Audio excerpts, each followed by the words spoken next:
Kerala economy at 70, strategy for a new edition. അതാണ് നമ്മുടെ വിഷയം.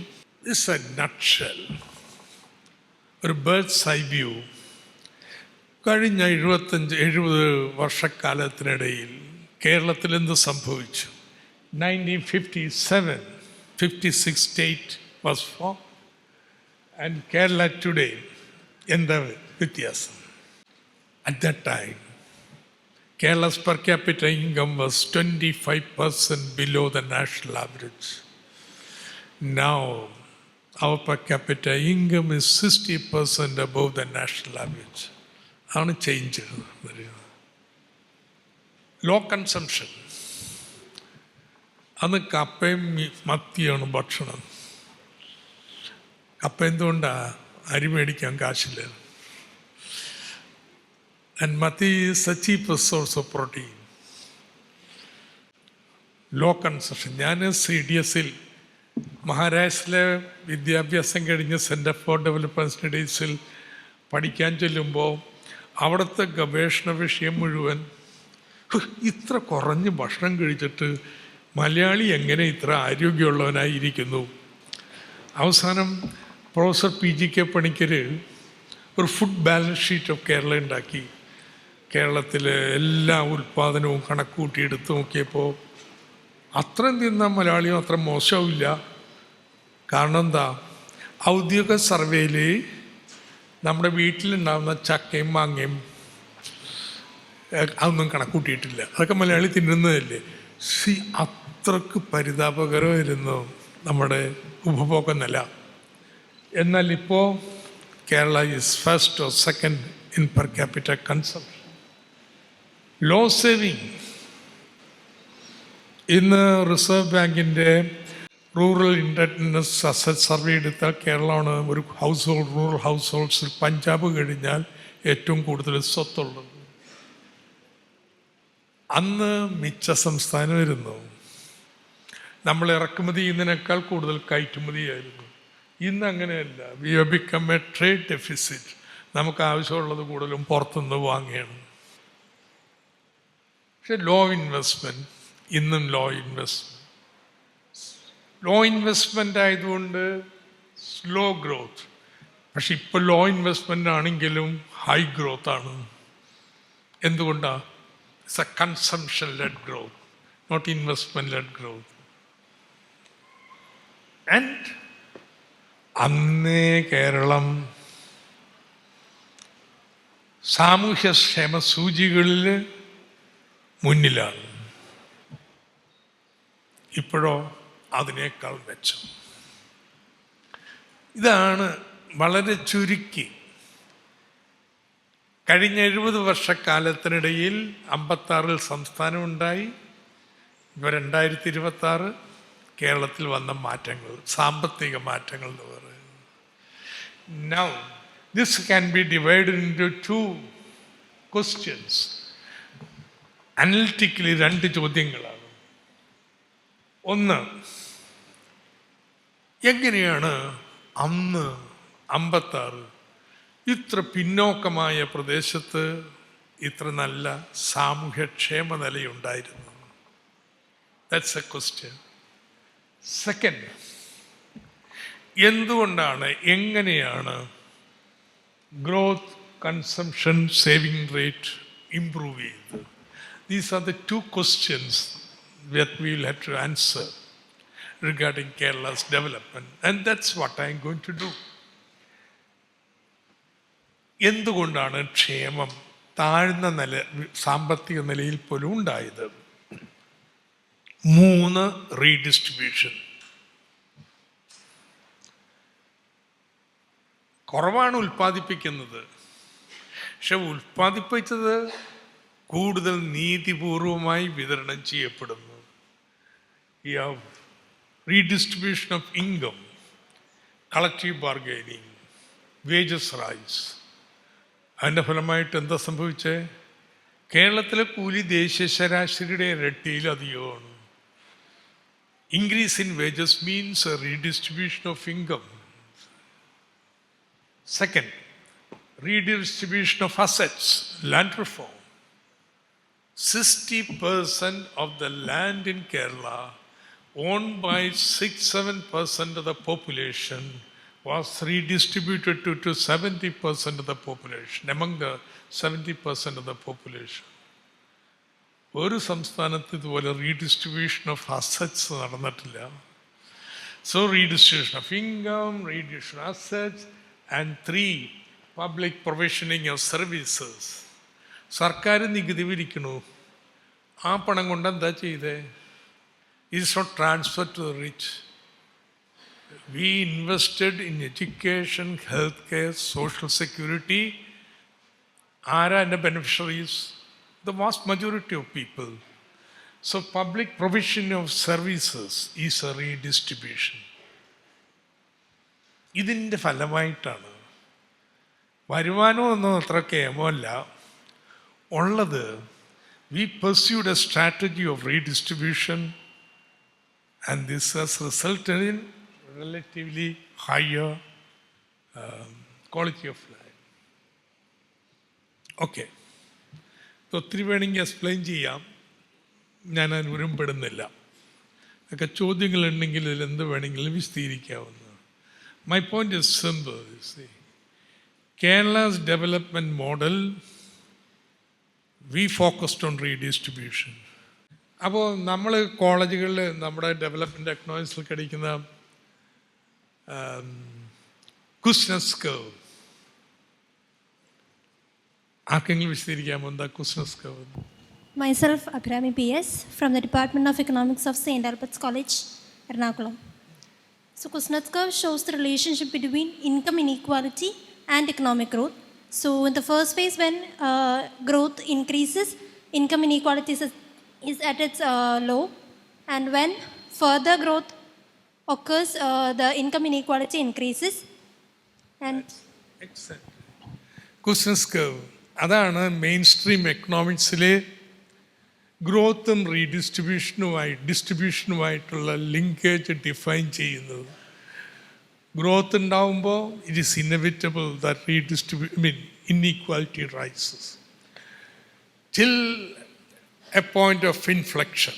ഒരു ഗ്രോത്തിൻ്റെ ഒരു ഘട്ടം കഴിയുമ്പോഴാണ് then it will trickle down, general standard of living rises. ഇതാണ് വെസ്റ്റേൺ കൺട്രീസിൻ്റെ ഡെവലപ്മെൻറ്റ് മോഡൽ. ഇതാണ് വെസ്റ്റേൺ കൺട്രീസിലെ ഡെവലപ്മെൻറ്റ് മോഡൽ. നൗ കേരളത്തിൽ അതിൽ നിന്ന് വ്യത്യസ്തമാണ്. Kerala did not trickle down. We didn't wait. We went ahead to redistribute. State മാത്രമല്ല, പബ്ലിക് ആക്ഷൻ. അമർത്യ സെൻ എന്നൊരാളെ കുറിച്ച് കേട്ടിട്ടുണ്ടോ? അമർത്യ സെന്നിൻ്റെ സിദ്ധാന്തം ഇതാണ്. ദാറ്റ് പബ്ലിക് ആക്ഷൻ അത് ജനങ്ങളുടെ എൻറ്റൈറ്റിൽമെൻറ്റ്സിലേക്ക് നയിക്കുന്നു. Their income becomes an entitlement, their assets, land becomes entitlement, education, health care, freedoms, ഇതൊക്കെ എൻറ്റൈറ്റിൽമെൻ്റ് ആക്കി മാറ്റാൻ കഴിയും.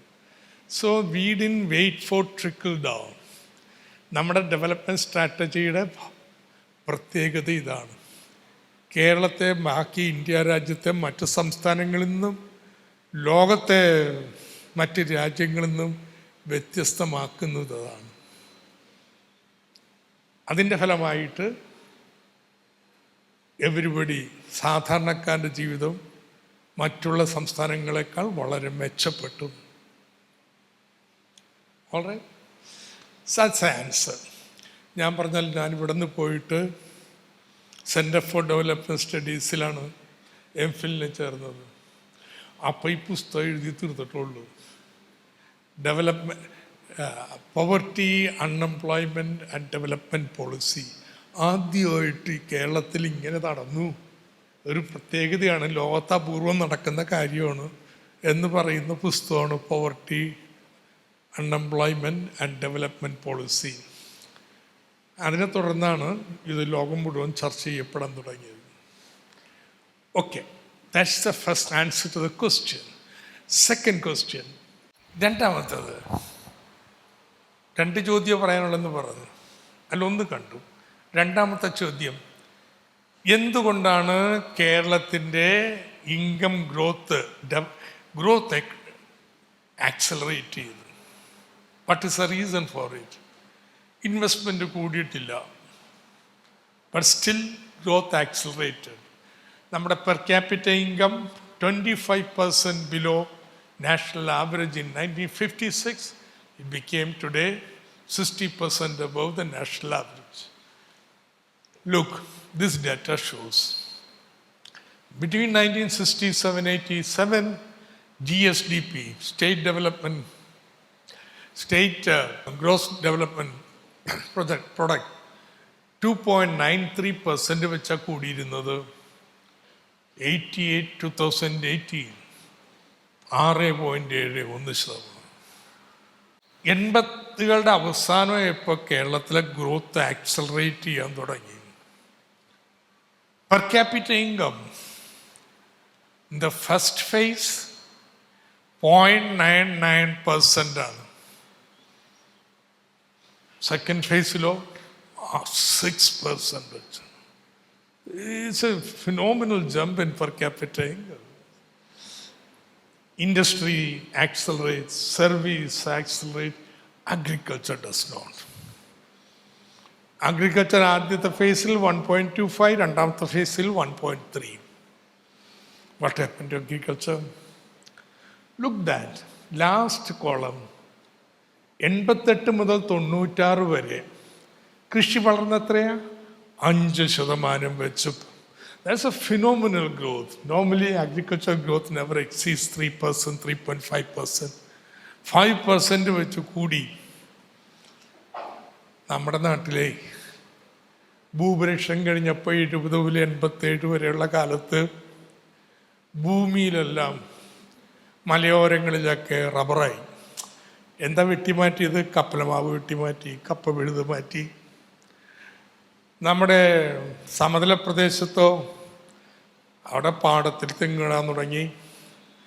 തെങ്ങിന് റബ്ബറിനൊരു പ്രശ്നമുണ്ട്, 6-7 വർഷം കഴിഞ്ഞേ ഉൽപ്പാദനം തരൂ. അപ്പം അതുകൊണ്ട് 70കളിൽ ഉൽപ്പാദനം ഉണ്ടായില്ല, 80കളുടെ ആദ്യം ഉണ്ടായില്ല. 80 അവസാനമായപ്പോൾ തെങ്ങും റബ്ബറും ഒക്കെ തന്നു തുടങ്ങി. 5% വളർച്ച കൂടി.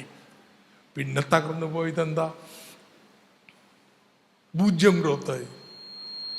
ആസ്യം കരാർ ഇറക്കുമതി വന്നു, റബ്ബറിൻ്റെ വില ഇടിഞ്ഞു, നാളികേരത്തിൻ്റെ വില ഇടിഞ്ഞു.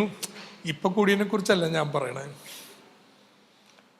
ഇതിൻ്റെ ഫലമായിട്ടാണ് കൃഷി നശിച്ചു. എങ്കിലും മൊത്തത്തിൽ look what happened in this period. എന്ത് സംഭവിച്ചു? Migration, remittances. നോക്കൂ, എൻ്റെ ഫേറ്റ് ഈസ് 5 lakh people. അവിടെ നിന്ന് വരുന്ന വിദേശ പണം നമ്മുടെ GST 13%. എൻഡ് ഓഫ് 1990s ആയപ്പോൾ 14 ലക്ഷം പേരായി വിദേശത്ത്. 25% GSDP. 2000ങ്ങളുടെ മധ്യത്തിലായപ്പോൾ 20 ലക്ഷം പേരായി. റെമിറ്റൻസ് 30%. ഇത് പുറത്തുനിന്ന് വരുന്ന പണം, it creates multiplier effect. Keynes. It's like an investment coming from outside. അപ്പോൾ ഇത് ആണ് നമ്മുടെ ഗ്രോത്തിന് അടിസ്ഥാനം. Remittance impact, increase in consumption saving but not investment, acceleration of growth based consumption related services, widening of. അപ്പോൾ ഗ്രോത്ത് ഇല്ല ഇവിടെ, പ്രൊഡക്ഷനിൽ ഗ്രോത്ത് ഇല്ല. അപ്പോൾ പിന്നെ എങ്ങനെയാണ് കൺസംഷൻ മീറ്റ് ചെയ്തത്? By importing. ഇമ്പോർട്ട് ചെയ്യാൻ പണം ഇടുന്ന remittances and consumption based services spurred the economy. അപ്പോൾ നോക്കിക്കേ, സംബഡി മേ തിങ്ക് ഇനി എന്താ പ്രശ്നം? ക്ഷേമത്തിന് ക്ഷേമമുണ്ട്, ഗ്രോത്തിന് ഗ്രോത്തും ഉണ്ട്, പിന്നെ നമ്മൾ കൈയിട്ടിരുന്നാൽ പോരെ? എന്താ പ്രശ്നമുള്ളത്? ഇതിക്കുള്ളെന്ത് വേണം? സമ്പദ്ഘടന വളരണം. വളരുന്നുണ്ട്. ജനങ്ങൾക്ക് ക്ഷേമം വേണം, അതുമുണ്ട്. പിന്നെന്താ പ്രശ്നം? പ്രശ്നം 3. Second generation problems. എല്ലാവർക്കും പള്ളിക്കൂടം കിട്ടിയാൽ പോരെ. ഇപ്പം ഒരു കുട്ടിയേ ഉള്ളൂ, അല്ലെങ്കിൽ 2 കുട്ടി, അതുകൊണ്ട് ഏറ്റവും നല്ല വിദ്യാഭ്യാസം കൊടുക്കണം. ഇത് പോരാ. കേരളം ഉണ്ടായപ്പോൾ 47 വയസ്സാണ് കേട്ടോ ലൈഫ് എക്സ്പെക്റ്റൻസി. 80 വേണം. അപ്പോൾ പെട്ടെന്ന് മരിക്കത്തില്ല. അപ്പോൾ പണ്ട് ഇല്ലാതിരുന്ന ഒരുപാട് രോഗങ്ങളും അതിന് സൂപ്പർ സ്പെഷ്യാലിറ്റി ആശുപത്രിയും കാണണം. എല്ലായിടത്തും വന്നുകൊണ്ടിരിക്കുകയാണ്. കഴിഞ്ഞില്ല ഞാൻ രാത്രി ജനറൽ ഹോസ്പിറ്റലിൽ പോയി. ഇവിടെ താമസിച്ചിരുന്നപ്പം മെയിൻ ഹോസ്റ്റലാണ് താമസിച്ചിരുന്നത്. എപ്പോഴും കാണുന്ന സ്ഥലമല്ലേ, നോക്കിക്കളയെന്ന് വെച്ച് കയറി ചെന്നപ്പോൾ കാർഡിയക്ക് സൂപ്പർ സ്പെഷ്യാലിറ്റി. അപ്പോൾ ഡോക്ടർ പറയുന്നത് ഇത് പോരാ, നമുക്ക് അപ്പുറത്തിരിക്കുന്ന കെട്ടിടവും കൂടി ഇതുപോലെ ഒരു 8 നില കെട്ടിടം പണിയണം, എന്നാലും ഡിമാൻഡ് മീറ്റ് ചെയ്യാൻ പറ്റത്തുള്ളൂ. This is second generation problem. അപ്പോൾ പുതിയ ഡിമാൻഡുകൾ, quality of services has to improve, petty production, നമ്മുടെ നിലവിൽ ഉൽപ്പാദന വ്യവസ്ഥ സ്മോൾ സ്കെയിൽ പ്രൊഡക്ഷനാണ്, അതിൻ്റെ ഉൽപ്പാദനക്ഷമത കൂടണം. 2, ദർ ഇസ് ഇൻഫ്രാസ്ട്രക്ചർ ഡെഫിസിറ്റ്.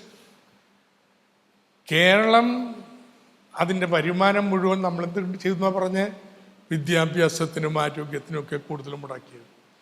അതുകൊണ്ട് റോഡും പാലും ഒക്കെ പണിയാനായിട്ടുള്ള പണം വേണ്ടത്ര മുടക്കിയില്ല. സോ ദാറ്റ് കേരളത്തിലോടുന്ന തീവണ്ടി മാത്രമല്ല കാറും എല്ലാം ഈ കേരളത്തിന് പുറത്തോടുന്നതിൻ്റെ പാതി വേഗതയിലേ ഓടത്തുള്ളൂ. ഇത് പ്രശ്നമാണ്. നമ്മുടെ കൊച്ചി ഭയങ്കര തുറമുഖം എന്നാണ് വെച്ചത്. ഇപ്പം കൊച്ചിയിലേക്ക് വരുന്ന മുഴുവൻ തൂത്തുക്കുടിയിലും മംഗലാപുരത്തേക്ക് പോണേ. See our infrastructure has deteriorated. നമ്മുടെ വാട്ടർ വേസ് നോക്കിക്കേ, നമ്മുടെ കൊച്ചി വാട്ടർ മെട്രോ എന്നപ്പോൾ ഇവിടുത്തെ ട്രാൻസ്പോർട്ട് എങ്ങനെ മാറിയെന്ന്. പക്ഷെ കേരളത്തിലെ മുഴുവൻ വാട്ടർ ട്രാൻസ്പോർട്ട് ഇല്ലതായില്ലേ. So this infrastructure deficit. And third, educated unemployed. ജോലിയില്ല, വിദ്യാഭ്യാസമായി. നാട്ടിലുള്ള അച്ഛൻ്റെ അമ്മയുടെ പണി പോരാ ഇപ്പം മക്കൾക്ക്.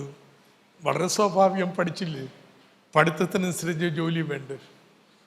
So these are the 3 challenges.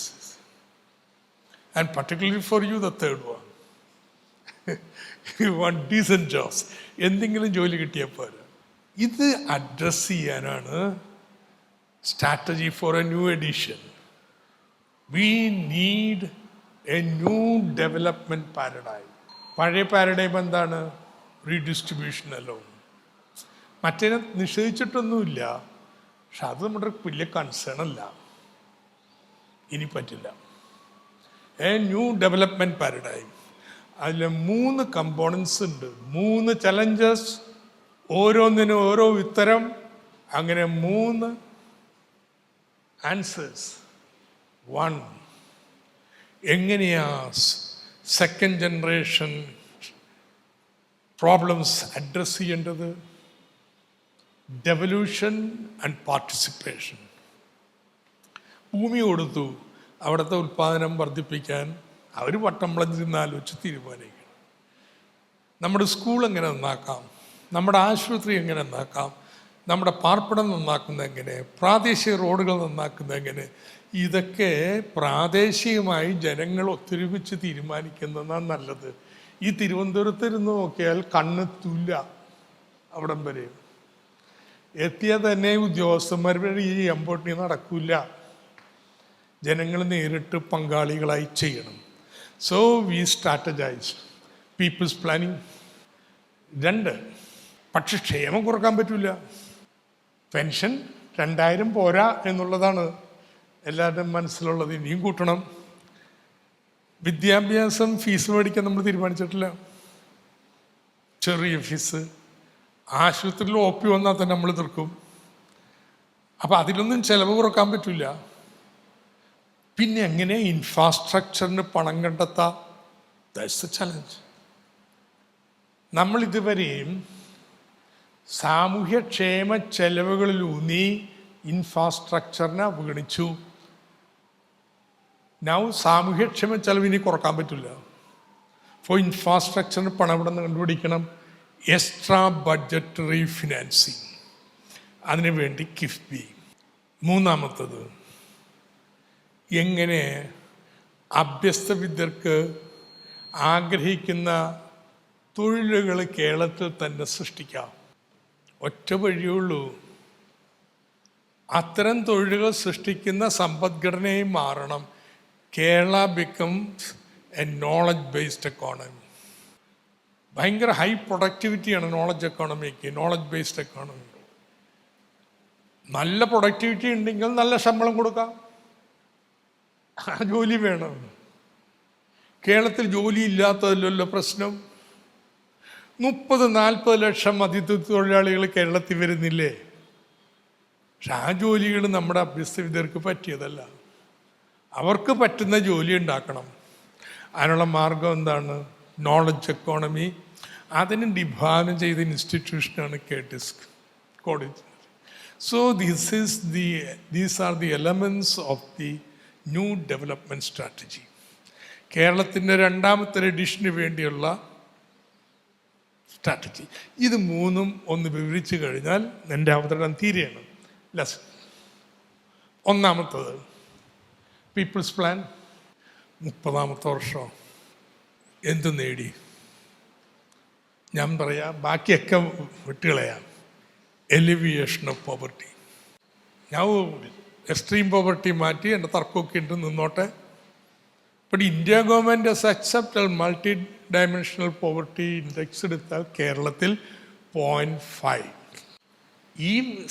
ഈ രീതി വരുന്നതിന് മുമ്പ് നിങ്ങൾ പഠിക്കും, പോവർട്ടി ലൈനുണ്ട്, അതിന് കീഴെ എത്ര പേരുണ്ടെന്ന് കണക്ക് കൂട്ടേക്കാണ്ട് head count poverty.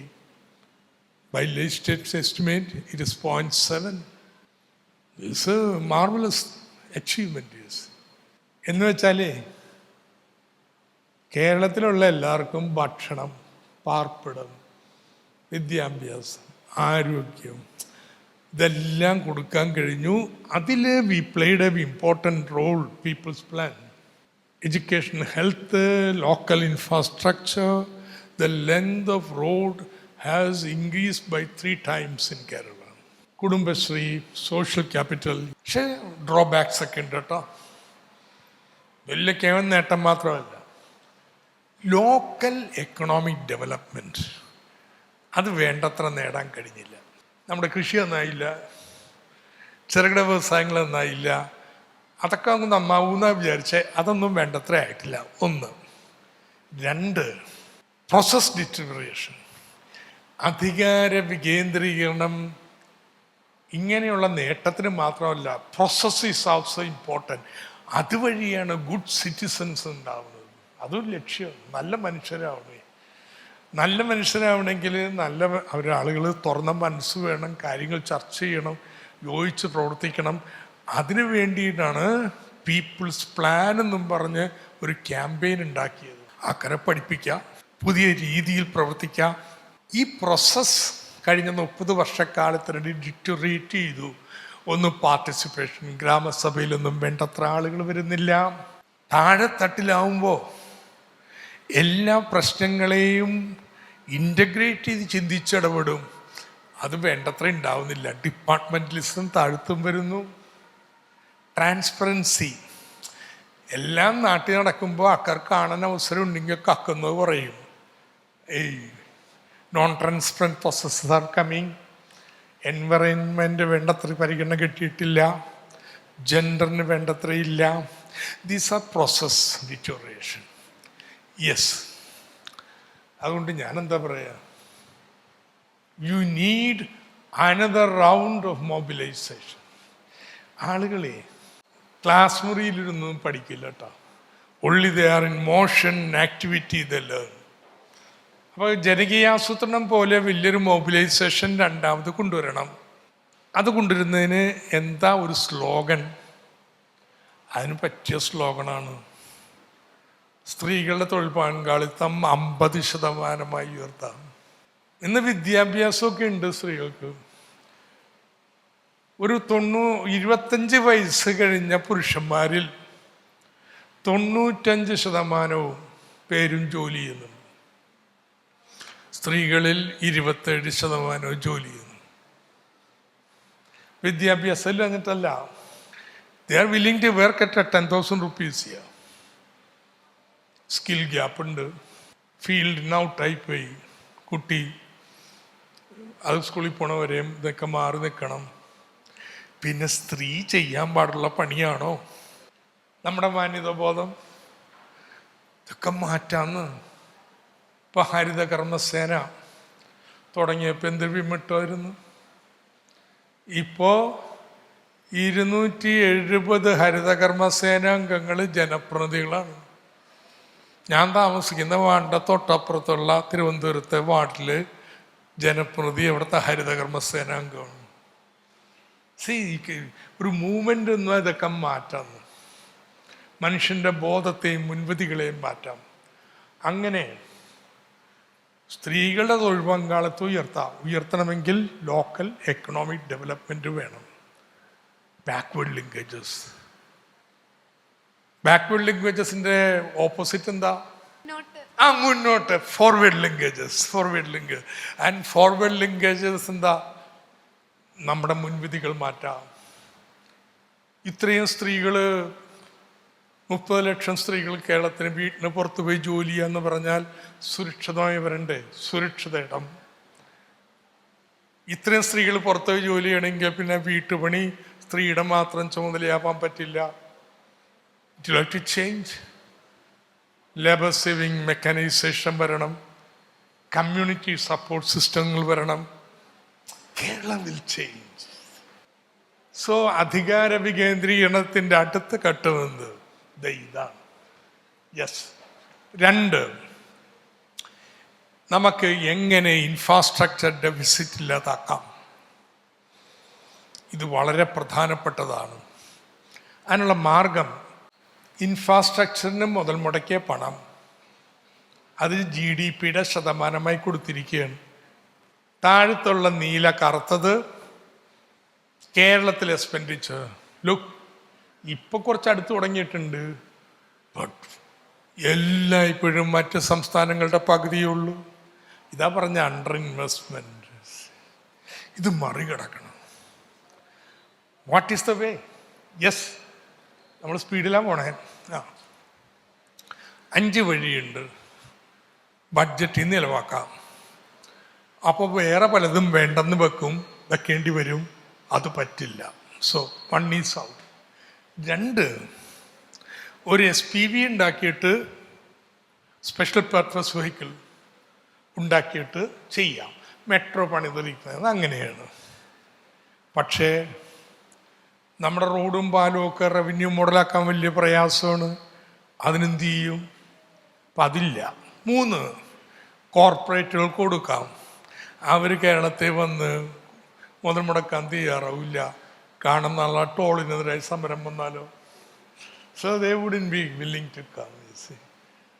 So annuity programme. Tender വിളിക്കുമ്പോൾ പറയും 20 വർഷം കഴിഞ്ഞിട്ട് പണം തരത്തുള്ളൂ. അപ്പം കരാറുകാരൻ വിൽ ഫാക്ടർ ഇൻ ആളുടെ എസ്റ്റിമേറ്റിൽ അത്രയും നാളത്തെ പലിശ. അങ്ങനെ പല റോഡുകളും കാര്യങ്ങളും ചെയ്തിട്ടുണ്ട്.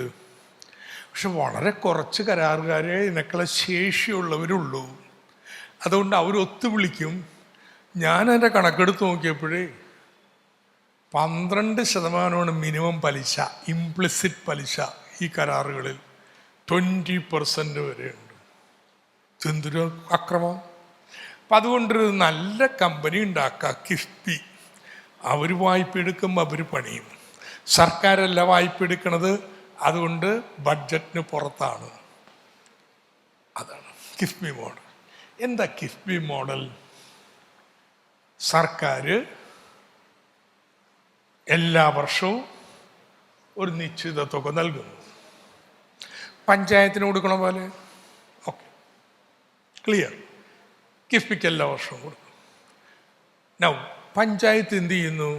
വീട് പണിയാൻ ഹഡ്കോയിൽ പോയി പറയുന്നു, ഞങ്ങൾക്ക് ഈ പണം കിട്ടുമ്പോൾ ഞങ്ങൾ തരാം.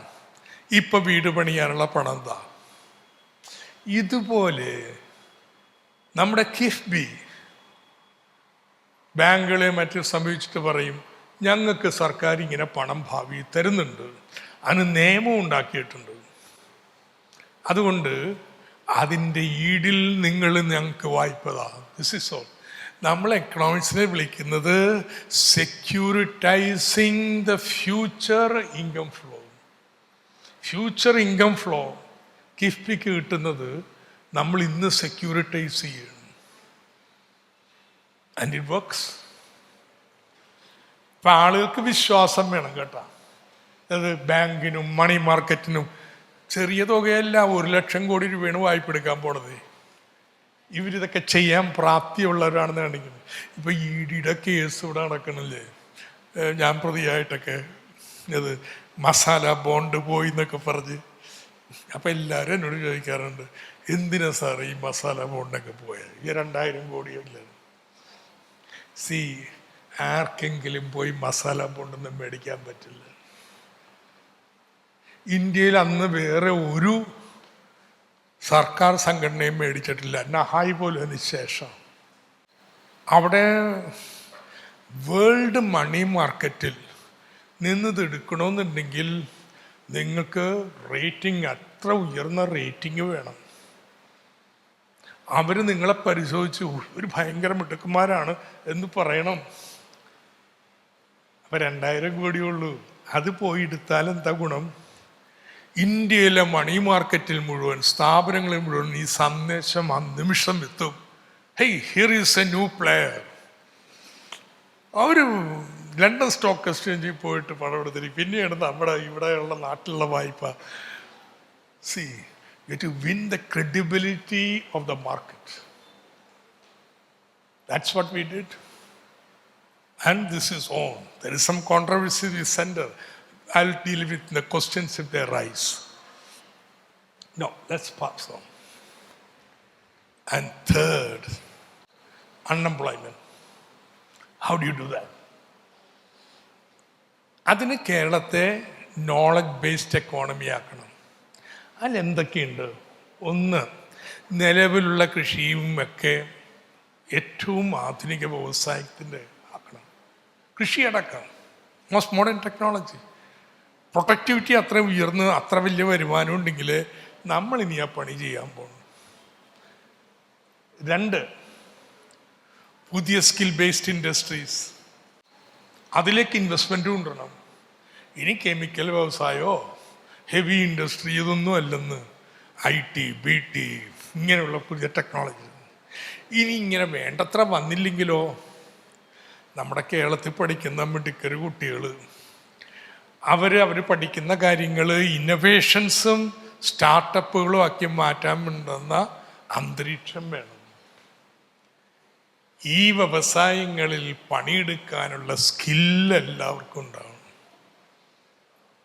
ഇന്നില്ലട്ടാ. You are all studying economics. Well, പഠിത്തം കഴിഞ്ഞു, എന്ത് ജോലിക്കാ പ്രാപ്തരാവണം? Nothing particular year. History student ആയാലും കമേഴ്സ് സ്റ്റുഡൻ്റ് ആയാലും ഏത് ഗ്രാജുവേറ്റിനും പോലെ തന്നെ there's another degree. Your employability is 0. ഇതുവരെ എന്താ ചെയ്തിരുന്നേ? ഈ ഡിഗ്രി വെച്ച് നമ്മൾ ഏതെങ്കിലും ജോലിക്ക് കയറും, എന്നിട്ട് ജോലി ചെയ്ത് പഠിക്കും. സർക്കാരിൽ അങ്ങനെയല്ലേ? എല്ലാ ഡിഗ്രിക്കാരും സർക്കാർ ഉദ്യോഗസ്ഥരാവും. ചേർന്ന് കഴിഞ്ഞിട്ട് ട്രെയിനിങ് കൊടുക്കുന്നു, പിന്നെ ചെയ്ത് പഠിക്കും. ഇന്നത്തെ ലോകത്ത് വ്യവസായം ഇങ്ങനെ കാത്തു നിൽക്കില്ല. അവർക്ക് ഭയങ്കര സ്പീഡാ. നിങ്ങൾ വേണം. മിനിമം എക്കണോമിക്സ് നോക്കുമ്പോൾ ഏത് പ്രോഗ്രാം അക്കൗണ്ടൻസിയാണ്, പ്രോഗ്രാം സോഫ്റ്റ്വെയർ ആണ് ഉപയോഗിക്കണേ, ഏതൊക്കെ തരത്തിലുള്ള സോഫ്റ്റ്വെയറുകളാണ്, AI ടൂൾസാണ് പോളിസി മേക്കേഴ്സ് നോക്കുന്നത്, ഇവിടുത്തെ ട്രേഡിന് എന്തൊക്കെയാണ് അവർ നോക്കുന്നത്. അതിലേക്കൊക്കെ സ്പെഷ്യലൈസ് ചെയ്താൽ മാത്രമേ നമുക്ക് ജോലി കയറാൻ പറ്റത്തുള്ളൂ. That's the knowledge economy. Arts പഠിക്കണം, ബട്ട് ദെൻ അത് ജോലിയായിട്ട് ബന്ധിപ്പിക്കുന്ന ഒരു ഘട്ടത്തിൽ. സോ ഓക്കെ, അപ്പം എന്ത് വരുന്നു? പ്രൈം മൂവർ ഹയർ എഡ്യൂക്കേഷനാണ്. കേരളത്തിൻ്റെ ആദ്യഘട്ടത്തിൽ പ്രൈം മൂവർ സ്കൂൾ എഡ്യൂക്കേഷനാണ്. രണ്ടാം ഘട്ടത്തിൽ the prime mover will be higher education. Upgrading the higher education, അതിനുള്ള പ്രവർത്തനങ്ങൾ. ആ കരിയായിരിക്കും എൻ്റെ കോളേജ് ആയതുകൊണ്ട് ഞാനിവിടെ കൊടുത്തായിരുന്നു കേട്ടോ. ഞാനിവിടെ ഒരു ദിവസം മന്ത്രിയായപ്പോൾ വന്നിരുന്നു. എന്താ നിങ്ങളുടെ സ്വപ്നം? ഞാൻ പറഞ്ഞു the best library in Kerala. അതായിട്ടില്ല, ഈ ഹാളല്ല. ആ ലൈബ്രറിയുടെ പ്രത്യേകത എന്താ? ലൈബ്രറി കയറിയിരുന്നാലേ പഠിക്കാൻ തോന്നണം. നിങ്ങൾ പുറത്തെ യൂണിവേഴ്സിറ്റികളിൽ പോയിട്ടുണ്ടോ? കുട്ടികൾ എവിടെ ഇരുന്നാ പഠിക്കണേ? റൂമിലല്ല, രാത്രി മുഴുവൻ ലൈബ്രറി തുറന്നിരിക്കും. You going there. അപ്പോഴാണ് ഈ മഹാന്മാരുടെയൊക്കെ പുസ്തകങ്ങൾ നേരുടെ മുമ്പിൽ നമ്മളിരിക്കുന്നത്. One, you will feel little more ഹംബിളിയാണ്. രണ്ട്, you will feel little more inquisitive. ഇത്രയും പഠിക്കാനുണ്ട്. യോ, ഞാനെന്തോ ഭയങ്കര കേവനാണ് ചിന്തിച്ചിരിക്കുമ്പോഴാണ് ഇങ്ങനെ നിരന്നിരിക്കുന്ന പുസ്തകങ്ങൾ റിമൈൻഡിങ് യു, നിങ്ങൾ ഇത്രേ പഠിച്ചിട്ടുള്ളൂ. It drives you on. ഒരു സ്കോളാസ്റ്റിക് അന്തരീക്ഷം ഉണ്ടാവണം. നമ്മുടെ മഹാരാഷ്ട്രൻ്റെ സെൻറ്റർ എന്താവണം? ഈ വിദ്യാഭ്യാസം മാറുന്നതിന് സെൻറ്റർ ഈ ലൈബ്രറി ആവണം. ഈ ഇൻവെസ്റ്റ്മെൻ്റ് ഇവിടെ മാത്രമല്ല, എല്ലാ കോളേജിലും ഉണ്ട് കേട്ടോ. എല്ലാ കോളേജിലും 50-60 കമ്പ്യൂട്ടർ ലാബ് പാസ്സായിരിക്കണം. It's coming. നമ്മുടെ സ്കൂളിൽ വന്ന പോലെ digitalisation of the class rooms. എല്ലാ ക്ലാസ് മുറികളും ഡിജിറ്റലൈസ് ചെയ്യപ്പെടാൻ പോയി. ഇതൊക്കെ പുതിയതിനു വേണ്ടിയുള്ള പ്രിപ്പറേഷനാണ്. So higher education, I don't want to go into each of this. Higher education we love to transform. ഇത് എളുപ്പമല്ല കേട്ടോ. ഇത് പറയുമ്പോൾ നമ്മുടെ മാഷന്മാർക്ക് ചിലർക്ക് പ്രയാസം വരും. എന്നാലും പറഞ്ഞേക്കാം, ഇപ്പോൾ എളുപ്പ വഴി എന്താണ് ഈ വിദ്യാഭ്യാസം പെട്ടെന്ന് നന്നാക്കാൻ? ഇങ്ങനെ ആലോചിച്ചപ്പോൾ വിചാരിച്ചു, മുഖ്യമന്ത്രിയുടെ ഒരു സ്കോളർഷിപ്പ് കൊടുക്കാം, പോസ്റ്റ് ഡോക്ടറൽ. 1,00,000 രൂപ, 500 സ്കോളർഷിപ്പ്. 1,00,000 രൂപ ഇന്ത്യയിലെങ്ങും ഇല്ല, IIT മാത്രമേ ഉള്ളൂ. പിന്നെ 50,000 രൂപ ലാബിനും. The best offer. ഇപ്പോൾ പ്രതീക്ഷ എന്താണെന്നറിയാം? ഇന്ത്യയിൽ നിന്നെല്ലാം ഡോക്ടറേറ്റ് എടുത്ത പിള്ളേരൊക്കെ കേരളത്തിൽ പഠിക്കാൻ വരും. അങ്ങനെ കേരളത്തിൽ 100-500 അതിമിടുക്കന്മാർ പിള്ളേർ വന്ന് പഠിക്കുമ്പോൾ നമ്മുടെ നാട്ടിലാകെ ഒരു മാറ്റം വരും. വന്നില്ല. ഇന്നത്തെ കാലത്ത് മിടുക്കർ പിള്ളേർ കിട്ടുന്ന തുകയെല്ലാം നോക്കണേ. ഞാൻ വർക്ക് ചെയ്യാൻ പോണ മാഷ് എത്ര പേപ്പേഴ്സ് പബ്ലിഷ് ചെയ്തിട്ടുണ്ട്, എത്ര പേറ്റന്റ് രജിസ്റ്റർ ചെയ്തിട്ടുണ്ട്, എന്നിട്ടേ വരുള്ളൂ. So rebuilding higher education is not a simple task. വലിയ കോംപ്ലിക്കേറ്റഡ് ആയിട്ടുള്ള ഒന്നാണ്. ഇതിലാണ് ഇങ്ങനെ നമ്മുടെ ഉന്നത വിദ്യാഭ്യാസത്തേക്ക് മാറ്റുന്നതിന് കേരളത്തിൻ്റെ ഏറ്റവും വലിയ അസറ്റ് ആ കോളേജുകളിലെ പൂർവ്വ വിദ്യാർത്ഥികളാണ്. നിങ്ങൾ യൂറോപ്പിലോ അമേരിക്കയിലോ ഏത് സർവകലാശാലയിലോ ലാബിലോ ചെല്ലൂ, അവിടെ മലയാളി ഉണ്ടാവും. ഗൾഫിൽ പോയാൽ മറ്റ് കായികാധ്വാനം ചെയ്യുന്നവരാ. വെസ്റ്റേൺ കൺട്രീസിൽ പോയാൽ അക്കാഡമിക്സും ഒക്കെ ഉണ്ടെന്ന്. അവരെല്ലാവരും അവർ പഠിച്ച കോളേജിൽ ഇന്ന് പഠിക്കുന്ന കുട്ടികൾ, ഞാനിരുന്ന് പഠിച്ചിരുന്ന ക്ലാസ് മുറിയിലെ ഇപ്പം ഇരിക്കുന്ന കുട്ടികളെ ഞാൻ പഠിപ്പിക്കാം ഓൺലൈനായിട്ട് ചില കാര്യങ്ങൾ. ഇനി നിങ്ങൾക്ക് ഉപദേശം വേണം, അവിടെ ഏത് കോഴ്സ് പഠിക്കാനോ നല്ലത്, അവിടെ വന്നാൽ ഇത് വേണം, പറഞ്ഞു കൊടുക്കാം. നമ്മുടെ അലുമിനി അത് കേരളത്തിൻ്റെ ഏറ്റവും വലിയ അസറ്റാണ്. സോ ഹയർ എഡ്യൂക്കേഷനെ മാറ്റുന്നതിന് അത് വളരെ പ്രധാനപ്പെട്ടതായിട്ട് വരും. യെസ്, ഇതാണ് strategy. New edition of decentralisation. 2, extra budgetary borrowing through KIFBI for infrastructure deficit, and knowledge economy for better jobs. അതിലേക്ക് മാറാൻ നമ്മുടെ ഉന്നത വിദ്യാഭ്യാസത്തിൻ്റെ അലുകും പിടിയും മാറ്റാം. തടസ്സങ്ങളേറെയുണ്ട്. അതിലേക്ക് ഞാൻ പോണില്ല. അത് രാഷ്ട്രീയമാണ്, politics. Some people don't like this. അപ്പോൾ അതിന് തടസ്സങ്ങൾ ഉണ്ടായിക്കൊണ്ടിരിക്കും. ആ തടസ്സങ്ങളെക്കുറിച്ചാണ് neo liberalism, shrinking fiscal crisis, state government, answer is in politics. I'll stop here.